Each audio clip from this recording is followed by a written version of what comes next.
O Opinião Pernambuco está de volta com o tema distúrbios do sono. Bem, estamos já no último bloco, temos algumas perguntas aqui, mas a gente parou um pouco no momento em que a doutora Renata ia fazer uma complementação, né? Aqui, né? Porque na criança a gente tem muita adenoide, a questão da adenoide, da hiperplasia do corneto e do desvio de septo. Então, às vezes, as mães não se apercebem de que o comportamento hiperativo da criança vem dessa disfunção anatômica e aí a criança é direcionada para um outro tipo de tratamento, muitas vezes medicamentoso, né? Que, como a doutora Clélia estava falando aqui no intervalo com a gente, leva justamente ao contrário, a deixar a criança mais tempo acordada, quando o que ela precisa, na verdade, é dormir. Então, foi mais ou menos isso que eu queria dizer. Certo. Tem uma pergunta aqui, não está ficando visível a identificação, e é uma coisa, inclusive, que a gente reforça quando vocês passarem aqui a pergunta ou a opinião pelo WhatsApp, colocar antes ou na frente o nome de vocês, tá?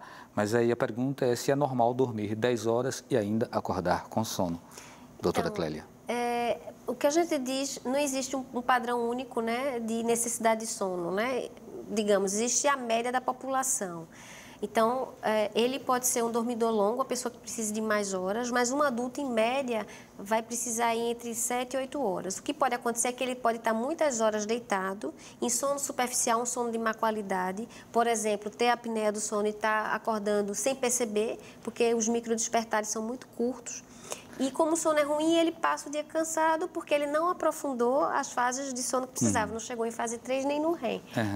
Pronto, então esse acordar, algumas vezes, pode atropelar algumas dessas fases. Exatamente. E a gente tenta agora recuperar, inclusive, aquela pergunta que ficou no ar, não? Quando a gente falou de fases, né? Essas fases, que fases são essas? Exatamente. Como a doutora Clélia já antecipou, a gente tem o que a gente chama de arquitetura do sono, né? Então, a gente começa dormindo mais superficial, aquela coisa que a criança entra no quarto, a gente diz que mãe diz que está com o olho acordado e um dormindo, né? E ainda naquele transe. Aí, depois o nosso sono vai aprofundando, até chegar naquele momento onde a mãe chega, tira toda a roupa da criança, troca, põe na cama, tira sapato, bota sapato e a criança está lá completamente apagada, né? Que aí, realmente, o sono bem profundo. E a gente tem a fase também do sono REM, que é a fase onde a gente tem mais sonhos. Na verdade, não é a única fase, mas é quando a gente tem mais sonhos que o olhinho fica balançando, né?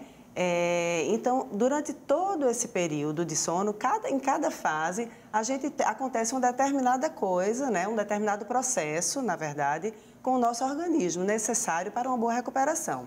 No caso da apneia, o que é que acontece? A gente não chega no período de sono recuperador, né, daquela fase que a gente precisa para ter revigorar, né, para o dia seguinte. Então, toda vez que a gente está relaxando, aquela musculatura também já citada, né, vai obstruir a orofaringe, a parte de trás da garganta, e aí o que é que acontece? O sujeito se desperta e aí fica nisso a noite inteirinha, né, sem conseguir chegar nas fases necessárias para a recuperação que ele precisa para o dia seguinte. Tem uma pergunta aqui de Carmen Lins. Problemas com ATM provoca transtornos no sono? Então, na verdade, deve ver bastante. Não, você pode falar também porque você trabalha muito com essa questão de disfunção de DTM, né? Muitas vezes a gente recebe no consultório pacientes que têm dores crônicas. E aí até a gente tem vários tipos de tratamento, mas a fonoaudiologia ajuda muito, porque muitas vezes tem origem muscular. E quando tem uma origem muscular... as pessoas podem não entender, né? A ATM é a articulação temporomandibular, né? Que são articulações que a gente tem aqui, que liga o osso da mandíbula ao crânio, né? E como a doutora Renata estava comentando agora, a gente tem uma série de distúrbios, né? De disfunções que afetam essa estrutura, que pode ser da própria articulação ou muscular, como ela estava mencionando. E se ela provocar dor, não é? Com certeza, isso pode muitas vezes está ligado assim ao bruxismo do sono, o apertamento, muitas vezes de origem que gera uma dor muscular por conta dessa contração muscular que o paciente passa a noite inteirinha fazendo. Esse bruxismo, o ranger de dentes, ele é típico só da infância ou ele pode Não, ele pode acometer pessoas em acontecer na qualquer fase fase? adulta e na infância. Ele é muito ligado à questão de estresse, mas o bruxismo noturno, hoje em dia, ele tem sido ligado a uma proteção do organismo mais do que um problema. Né? Então, por que está ligado ele está sendo conectado a uma proteção? Porque é uma forma de a pessoa projetar essa mandíbula, encostar e apertar. E com isso, ela consegue liberar o espaço para o ar passar, entendeu? Para que o tempo do programa não acabe, a gente fique sem apresentar alguma solução, eu queria, ainda que rapidamente, que a gente falasse o que fazer para a gente assegurar um sono de boa qualidade. Bom, de forma mais rápida e barata, né, que todo mundo pode fazer, a atividade física é muito importante para você manter qualidade de sono. Atividade física no período diurno, evitar atividade física logo antes de dormir. Então, se você puder, até 3 horas antes de dormir, programe sua atividade física durante o dia. Pode ser coisas curtas de 20, 30 minutos todo dia, como uma caminhada, por exemplo, que não custa nada, né? Ou atividades na sua rua, que seja assim. Atividade física é muito importante. Uma dieta que evite substâncias estimulantes. Então, tirar a cafeína, o chá preto, o chocolate, o álcool desse período noturno. Então, a partir das 6 da tarde, evitar, ou se for tomar em pequenas quantidades. Se você já conseguir fazer essas duas coisas, já está fazendo muito pelo seu sono.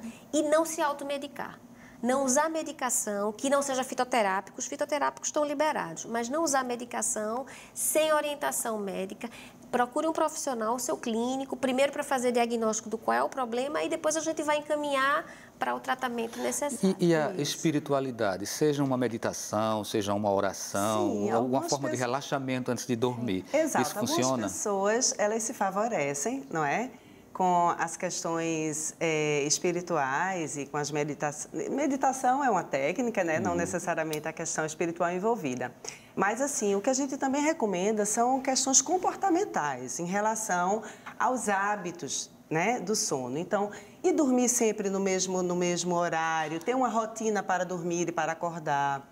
Escurecer o quarto, né? Porque a doutora já falou da questão do hormônio, da melatonina, que a gente precisa realmente que tenha essa indução doutora, do sono. talvez um sentido meio metafórico, seria pegar os problemas um pouquinho, dizer, fiquem aqui que eu vou dormir, amanhã eu resolvo vocês. Exatamente, deixar Aí onde está a dificuldade, né? Exatamente. Para a gente se livrar dos problemas do dia a dia e esquecer isso para dormir. Um diáriozinho é interessante. Fazer um diário, eu digo aos meus pacientes, faça um diário dos problemas, deixa na mesa da sala, escreve, fica ali para amanhã eu retomar.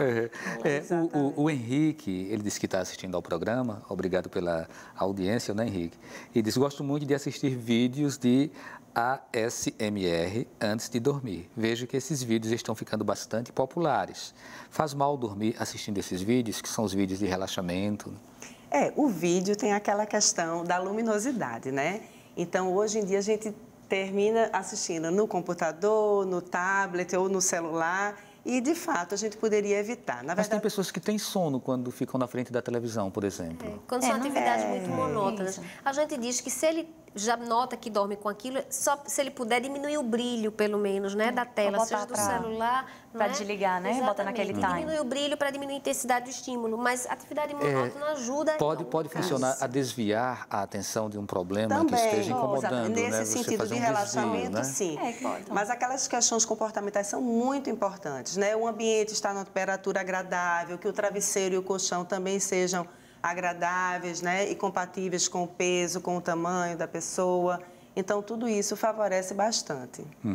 Tem outra pergunta aqui, é de Ricardo Borges. Ele diz que, atualmente, a esposa entrou na menopausa e já está fazendo a reposição hormonal. Porém, o ronco continua e já está ficando irritado ao ponto de perder o sono dele, né? O que deve fazer, não é deixar a esposa, né? De jeito nenhum. Não é deixar. Procurar tratamento, ronco, né? Vira um problema social.